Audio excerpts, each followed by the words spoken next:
sallallahu rabbuna ala nuril mubin Ahmad Mustafa Sayyidil mursalin wa ala alihi wa sahbihi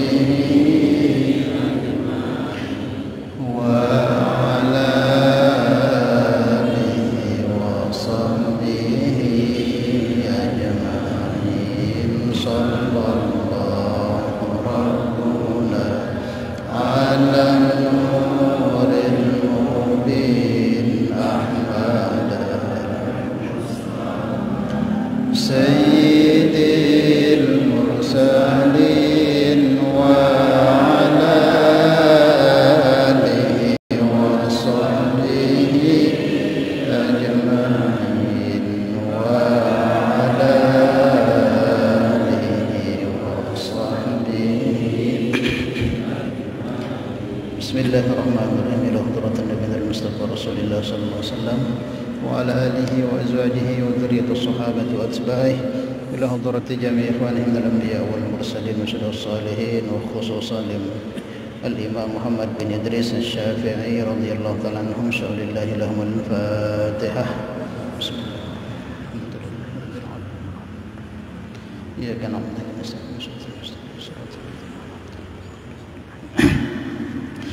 InsyaAllah malam ini kita sempurnakan kajian syarah kita, masih membahas mengenai kisahnya Al-Imam Abu Abdullah Muhammad bin Idris Asy-Syafi'i. Mungkin ini yang terakhir daripada kisah beliau sebagai pelengkap, penyempurna. Mungkin di sini kita akan bahas mengenai beberapa kalam atau qaul atau nasihat-nasihat beliau yang mudah-mudahan bisa ambil faedah dan manfaatnya.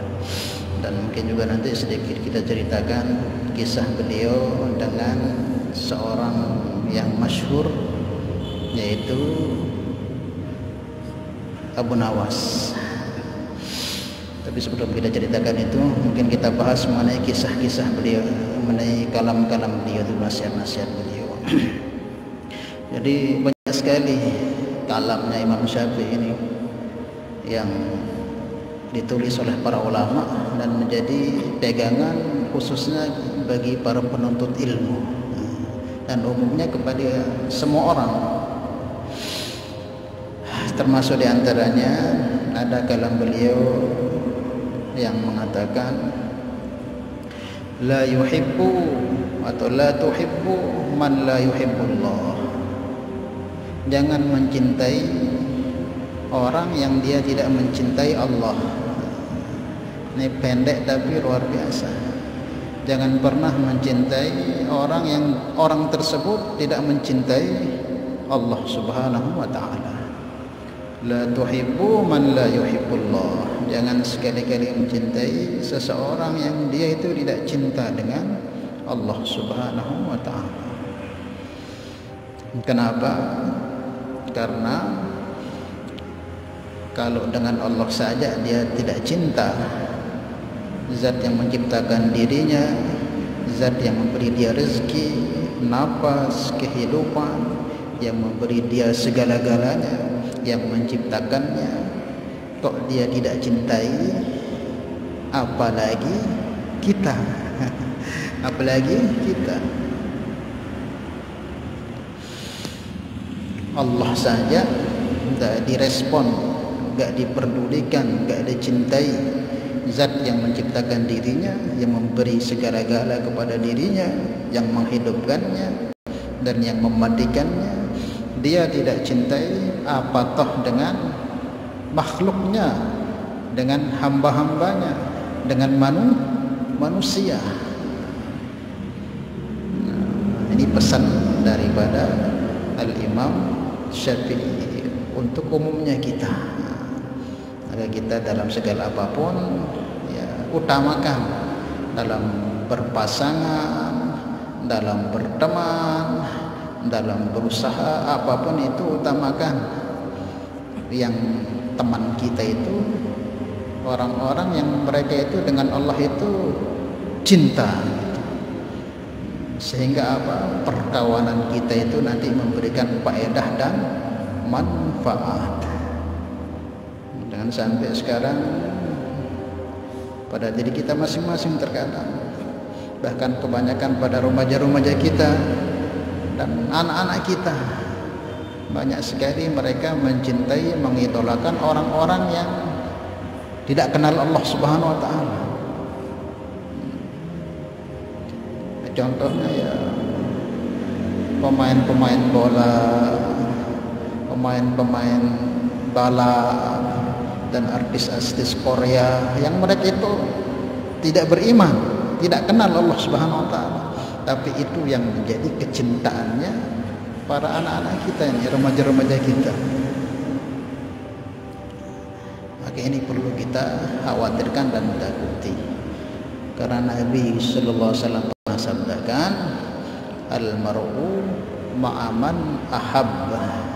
Seseorang itu nanti di akhirat itu akan dibangkitkan dan dikumpulkan, dikelompokkan bersama siapa yang dia cintai dulu, yang dia idolakan, sanjung-sanjung di dunia ini, ya disitulah nanti dia akan dibarengkan, dibangkitkan dan dikumpulkan. Walaupun kita ngaku beriman, berislam, berumatan Nabi Muhammad SAW, tapi kok yang jadi kecintaan kita, idola kita ini orang-orang seperti itu, ya orang-orang seperti itulah nanti teman-teman kita dibangunkan, dibangkitkan, dikelompokkan, dikumpulkan di akhirat, insyaallah ya. Nah, begitu juga dalam cari pasangan, kita sebagai orang tua carikan anak kita itu jodoh, itu carikan orang-orang atau pasangan-pasangan yang cinta dengan Allah. Karena apa? Kalau kita carikan anak kita ini orang yang tidak ada hubungan kuat dengan Allah Subhanahu wa taala, dengan Allah saja dia kurang respon, kurang peduli, apalagi dengan anak kita. Nah, pasti tambah lagi tidak akan diperdulikan. Maka dari itu nasihatnya Imam Syafi'i, la tuhibbu man la yuhibbullah. Jangan cinta dengan orang-orang yang tidak cinta dengan Allah Subhanahu wa taala. Sering disampaikan oleh para tuan guru kita, para ulama kita, yang beliau nukil dalam Al-Qur'an, al-akhillau yawma idzin ba'duhum li ba'din illa al-muttaqin. Setiap kasih sayang, persahabatan, pertemanan, cinta mencintai, sanjung menyanjung, yang itu tidak didasari dengan keimanan dan ketakwaan kepada Allah, maka nanti persahabatan, perkawanan, percintaan yang seperti itu pasti akan jadi bencana, akan jadi musuh. Jelas Allah sebutkan, al-akhillau yawma idzin, orang yang dua yang berpasangan yang saling mencintai, yawma idzin ba'duhum li ba'din, pada hari ini, di akhirat ini, sebagian mereka dengan yang lain aduun, akan bermusuhan, illal muttaqin, kecuali kasih sayang, persahabatan yang didasari dengan takwa. Persahabatan yang bikin kita ini jauh daripada agama, tinggalkan agama, maka kita harus sering tuntut nanti. Maka pilih betul siapa yang menjadi pasangan hidup kita, kawan hidup kita di dunia. Enggak apa-apa kita punya kawan 1, 2, 3, tetapi ngajak kita kepada kebaikan, nyupport kita kebaikan, ketimbang banyak bikin kita jauh dari Allah. Percuma kan, ngabisin waktu, ngabisin tenaga. 1, 2 orang yang bisa kita ajak kerjasama dalam kebaikan, sering kebaikan, itu sudah cukup. Apalagi zaman sekarang ini, wala tuti aktsara man fil ardi, jangan terlalu banyak mengikuti kebanyakan orang di dunia ini. Itu insyaallah ya. Karena sifat manusia ini kan dia punya sifat banyak kekurangannya, kelemahannya. Kalau kita banyak terlalu bergantung kepada yang selain Allah, kepada makhluk manusia ini, otomatis pasti akan kecewa. Karena namanya kita hidup di dunia kan nggak akan bisa lepas. Seperti ada kaul mengatakan, sebaik apapun diri kita ini, sebaik apapun akhlak kita ini, dan sebersih apapun kita punya hati ini, nggak ada dendam, nggak ada iri, nggak ada hasad, tetap kita ini di pandangan orang itu punya kisah yang berbeda. Dakak tuah bagus, dakak bersih, tetap pandangan orang itu pasti arah sandeman, arah sadam, itu pasti sudah tidak akan bisa dipungkiri. Maka cukup yang jadi perhatian kita itu bagaimana hubungan kita dengan Allah itu tak sunnah. Yang itu tidak usah pedulikan, dia senang ke kita, alhamdulillah, juga enggak merepotkan kita. Seperti itu. Jangankan kita, Nabi Muhammad, apa kurangnya Nabi Muhammad ya? Dari segala segi beliau sempurna, suaranya, wajahnya, fisiknya, akhlaknya semua sempurna. Ada juga yang benci, ada juga yang senang. Apalagi kita, tidak usah peduli yang begitu. Kalau memang ini yang kita buat ini tidak mengganggu orang, kemudian tidak merusak kehormatan orang, terus tidak ada larangan dalam agama, buat sudah. Adapun orang support nggak support pun tidak penting itu. Malah kita kalau nyarinya seperti itu nanti pasti kecewa nanti. Nah, tatkala kita sudah sandarkan apa-apa itu kepada makhluk, yang kita cari respon perhatian makhluk, maka ketenangan itu tidak akan pernah bisa kita dapatkan. Al-Imam Abdullah ibn Mubarak beliau mengatakan, ridwan nas ghayah la tudrak, mencari supaya orang ini ridho semua dengan kita ini target yang mustahil bisa tercapai. Kita punya target pokoknya lapu ana dengan dunia ini harus condong jok aku, senang jok aku. Mustahil. Seperti tadi, kita ini siapa? Nabi Muhammad itu siapa? Sempurnanya apa kurangnya? Nabi Muhammad itu kayak diciptakan itu menurut maunya sendiri. Nanti kita banyak dengarkan nanti di bulan Maulid ini, sudah tanggal 2 Rabiul Awal ini. Jadi mendengarkan bagaimana sifatnya Nabi Muhammad. Ka'annaka qad khuliqta kama tasya'u, seolah-olah kata Sayyidina Thabit, seolah-olah Nabi ini ya tepiak ni marak ya piak ya melemesa ya apa istilahnya, ya pesan mesa aku meleku muka marak ngene, meleku wajah marak ngene, akhlak marak pesan mesa diri dan saking sempurnanya Nabi itu, tidak ada kurang, tidak ada cacat Nabi Muhammad. Tetapi toh ada juga yang tidak suka dengan beliau. Maka ridwan nas ghayah la tudrak, cita-cita ingin semua orang senang cinta kepada kita itu target yang mustahil bisa tercapai. Jangankan Nabi Muhammad, Allah itu loh, Allah pencipta alam semesta ini dikatakan oleh hamba-hambanya apa? Dikatakan Allah punya anak, punya istri. Allah itu bertempat, dibuka kekurangan Allah itu oleh hamba-hambanya. Allah loh yang menciptakan alam semesta. Apakah kita? Maka selagi kita hidup di dunia tidak akan bisa lepas dari itu semua. Maka fokuslah kepada Allah. Kalau kita yakin apa yang kita buat tidak nyakiti orang, tidak zalimi orang, anunya larangan kalau tidak ada, kerjakan sudah. Tidak usah pedulikan apa kata orang, tidak penting. Tidak akan bakalan maju dalam segala halnya, apalagi dalam agama. Itu nasihat Al-Imam Muhammad bin Idris Syafi'i yang pertama. Ini ada sedikit saja kita bahas. Enggak bisa muta'alliman, jadi penuntut. Enggak bisa juga sibuk jadi apa? Mustami'an, pendengar. Dekat-dekat dengar liman HP, apa-apa. Dengar liman media, radio, internet, televisi, apa-apa. Dengar juga susah. Muhibban minimal. Dendek tolok kebencian lek para penuntut ilmu atau orang-orang yang diberi ilmu oleh Allah. Jangan benci dengan adanya majelis ilmu. Wala takun khamisan, jangan jadi yang kelima. Patuhlik, Nabi katakan pasti kamu celaka. Di dunia kamu celaka, di akhirat tambah lagi celaka. Apa patuhlik? Apa itu yang kelima? Antu bagidul ilm wa ahlih, kamu benci ilmu dan para ahli ilmu. enggak dia sukai, dia musuh, dia benci, anti. Ini kalau Nabi sudah katakan fatuhlik, dipastikan 100/100 orang itu akan celaka.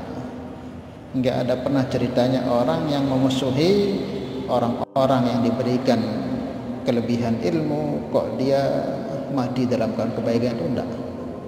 Pasti rata-rata wafatnya itu terfitnah di akhir kehidupannya. Paham ya? Nah, maka minimal ya lamun ditemu jadi dengan alim, ya jadi penuntut ilmu. Ditemu ya minimal jadi pendengar, dan minimal pecinta. Kita support, kita bantu. Kalaupun tidak bisa bantu juga minimal tahan lisan kita dari ngomongin orang-orang yang diberi ilmu. Tidak jadi ulama susah, penuntut juga susah, pendengar susah, pencinta juga susah. Minimal tahan kunci gembok lisan kita ini dendek sampai milu mengeluarkan kata-kata yang mencaci merendahkan orang-orang berilmu. Salah ya? Karena afatnya itu bukan untuk kita saja. Afatnya kalau kita benci dengan orang-orang seperti itu, para ulama, tuan guru itu keturunan kita nanti afatnya itu. Keturunan kita. Kemudian juga nasihat beliau yang selanjutnya ini berkaitan tentang penyakit hati. Kullul adawah yurja islahuha. Setiap permusuhan, pertikaian, yurja islahuha, akan bisa diharap akan terjadi perdamaian. Bisa diharap akan terjadi perdamaian. Illal adawah bisa babil hasad, kecuali permusuhan yang ditimbulkan karena hasad, dengki. Ini kalau orang itu bermusuhan karena dengki, itu sudah nggak akan bisa sembuh sudah itu, sampai mati. Mungkin kalau bermusuhan karena sebab buah tempok balas tempok, insya Allah akan bisa berdamai. Insya Allah. Apapun jenis permusuhan yang bukan dari sebab dengki, insya Allah akan bisa damai itu. Tapi kalau dengan hasad tidak akan bisa, tidak akan bisa. Karena hasadnya apa? Hasad ini penyakit kesenangannya itu kalau orang kena musibah, dan kesusahannya kalau orang dapat nikmat, itu hasad. Kalau orang dapat nikmat, ya susah, sedih, sakit hati. Jadi ketika orang dapat musibah, dia senang, dia gembira. Ini hasad. Makanya iblis itu kan, kenapa iblis itu yang begitu kuat ibadah takwanya sampai dilaknat oleh Allah, sampai pasti akan kekal di neraka?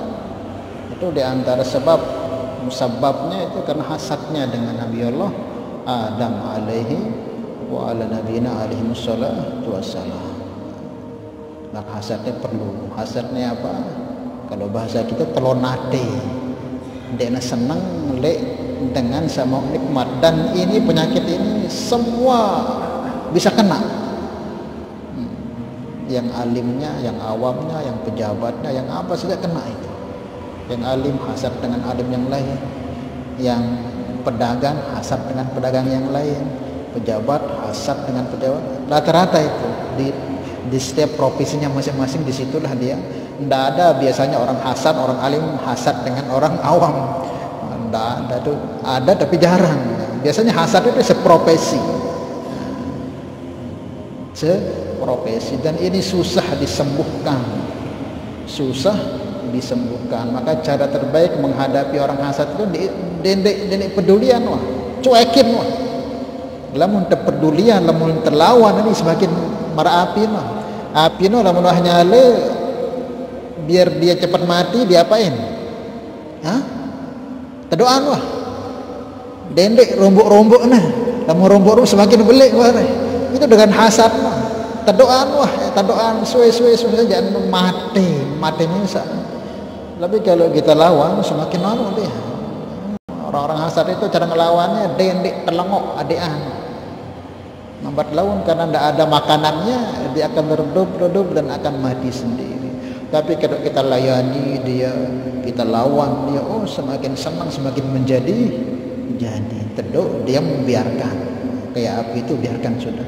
Kalau api itu kita terus saja taruhin kayu-kayu, ya sampai kapanpun semakin besar apinya, semakin besar penyakit yang ada dalam dirinya. Paham ya?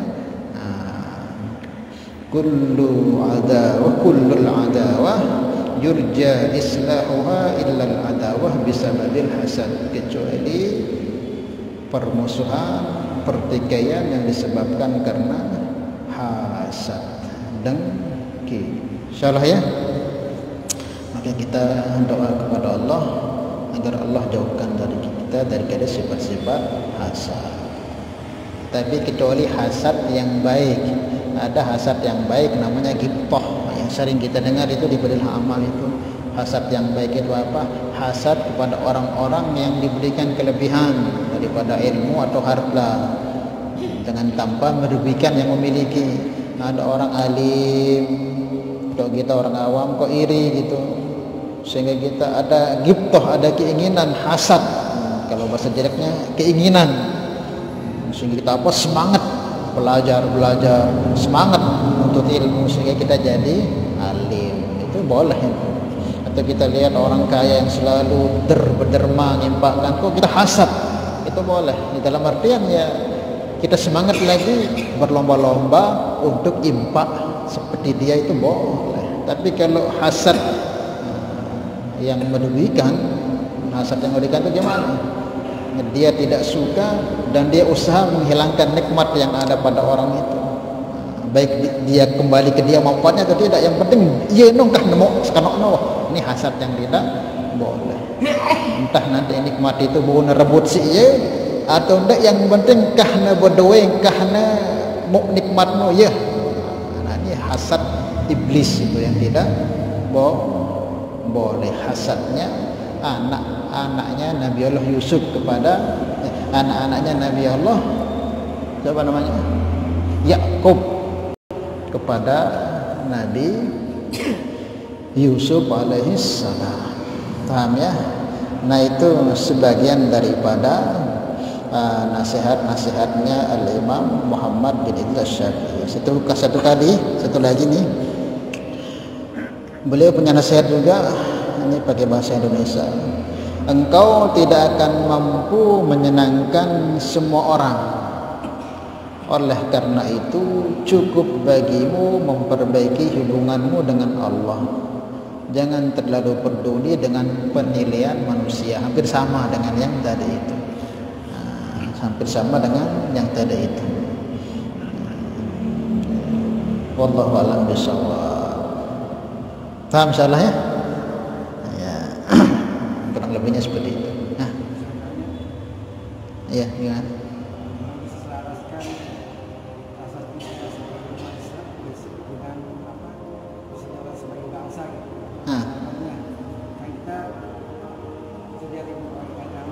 Ya.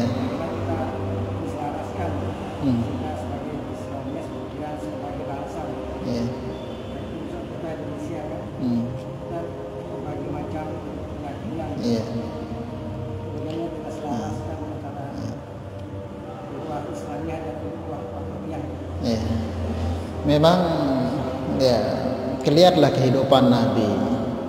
Maka Islam ini sebenarnya lengkap gitu.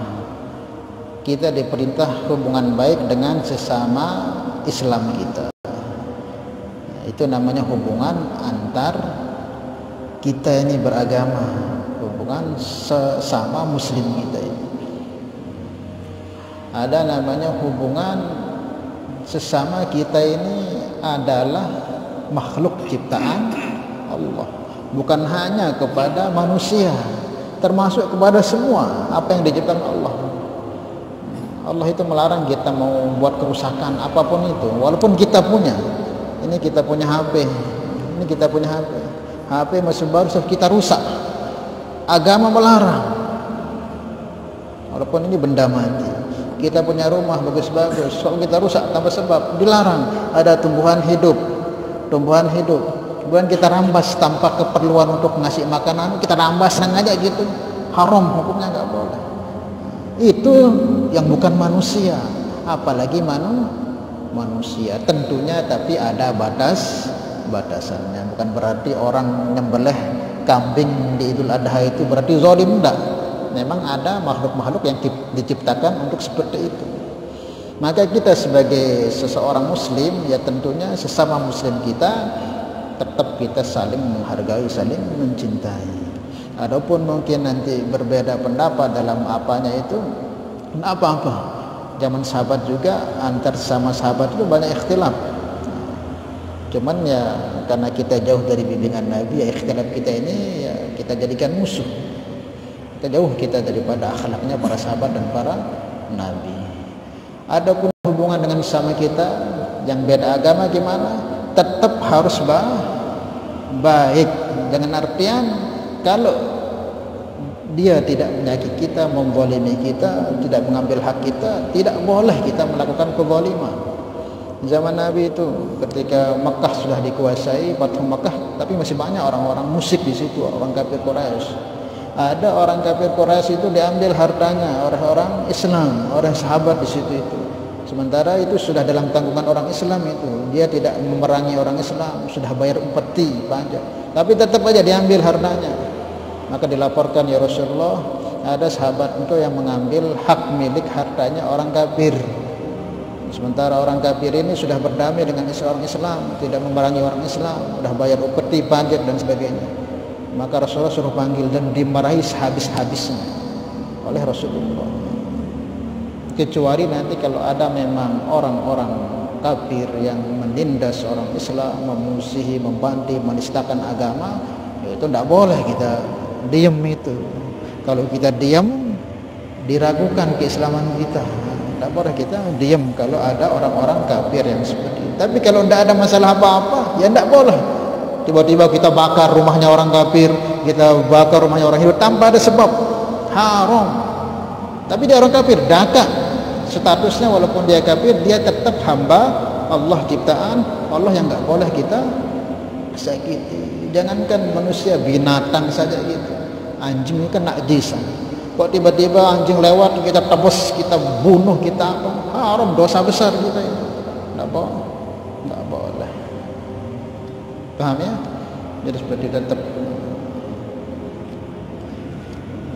caranya gimana ya, ikutlah apa yang diarahkan oleh agama. Kebanyakan kita kan nggak ngikut agama, ngikut ego. Sampai kapanpun kalau ego kita ikuti, ya tidak akan pernah terjadi islah, perbaikan. Ini kalau kita mau negara kita baik, keluarga kita baik, apapun kampung kita ini baik, ikut aturan Nabi, ikut arah Nabi, enggak ada caranya. Karena Nabi ini tertutus untuk itu sudah. Lagi kita kan kebanyakan itu kadu paham ego cara kita sendiri.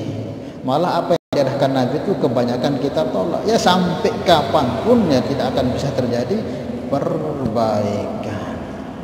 Insyaallah ya. Wallahu a'lam bishawab. Kita lanjutkan dulu masih. Ada ini. Habis? Nah, bisa kita lanjutkan ini. Udah ada yang ditanyakan mungkin kapan-kapan sudah itu kisahnya. Sebenarnya penting juga kisahnya, kaitan tentang kisahnya Abu Nawas sama Imam Syafi'i ini. Banyak pelajaran kita bisa ambil. Nah, Imam Syafi'i ini berubah menjadi tokoh orang-orang yang ahli sufi juga karena sebab Abu Nawas ini. Cuman waktunya sedikit ya, mungkin lengkap lagi ceritanya. Ya mungkin kapan-kapan pertemuan kita ceritakan insyaallah. Ya, ada yang tanyakan lagi? Hah? Ada kalam yang sebagian menyebutkan ini hadis Nabi, ada yang mengatakan ini penutup, ini ada mengatakan ini kalamnya para ulama. Ini luar biasa juga ini. Ada kalam itu mengatakan lau ta'lam marra sur'atin sayansakan nasa ba'da mautik falan tarda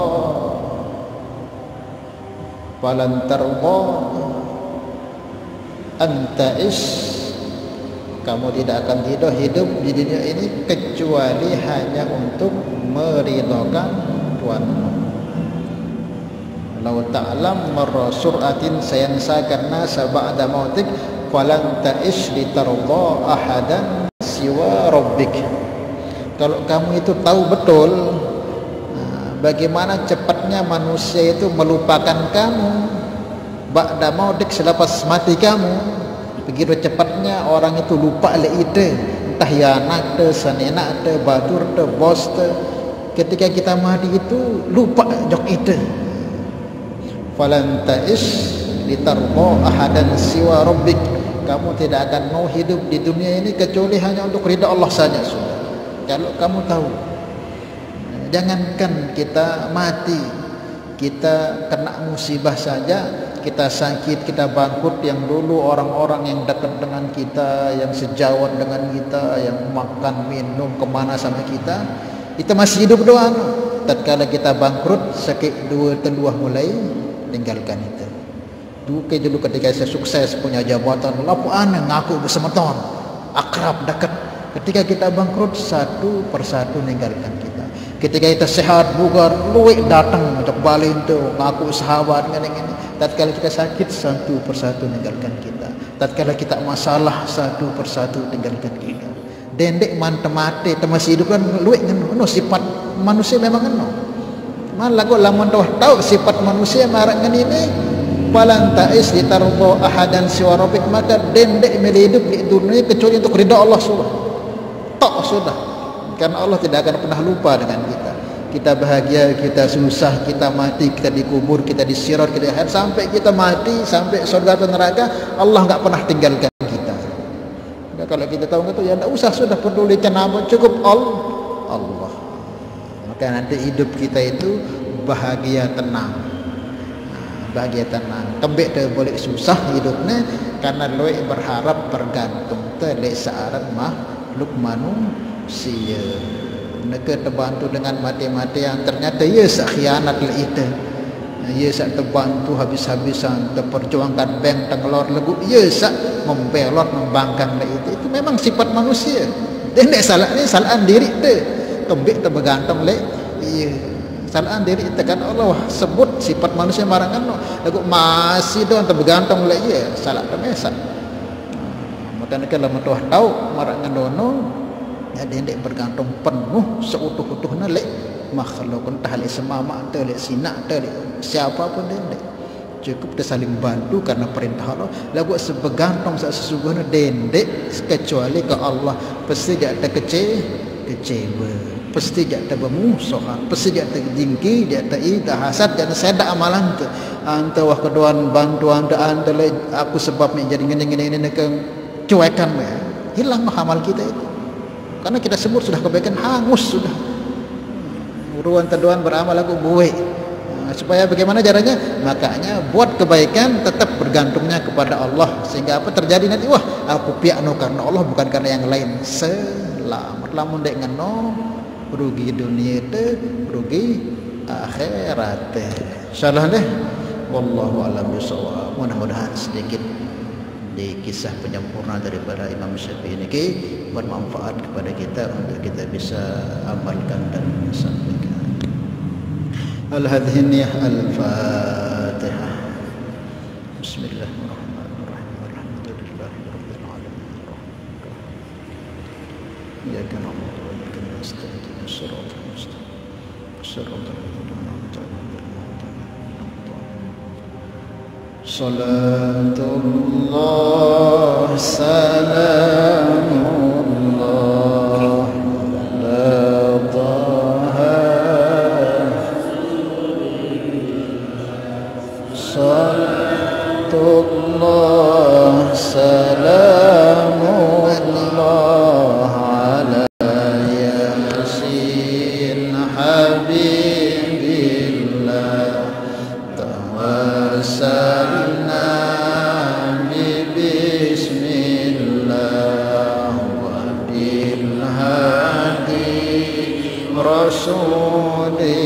Rasulillah wa kulli mujahidin lillah bi ahlil badri ya Allah. Subhanallah bihamdi subhanallah ilaha illa anta astaghfiruka wa atubu ilaik. Wassalamualaikum warahmatullahi wabarakatuh.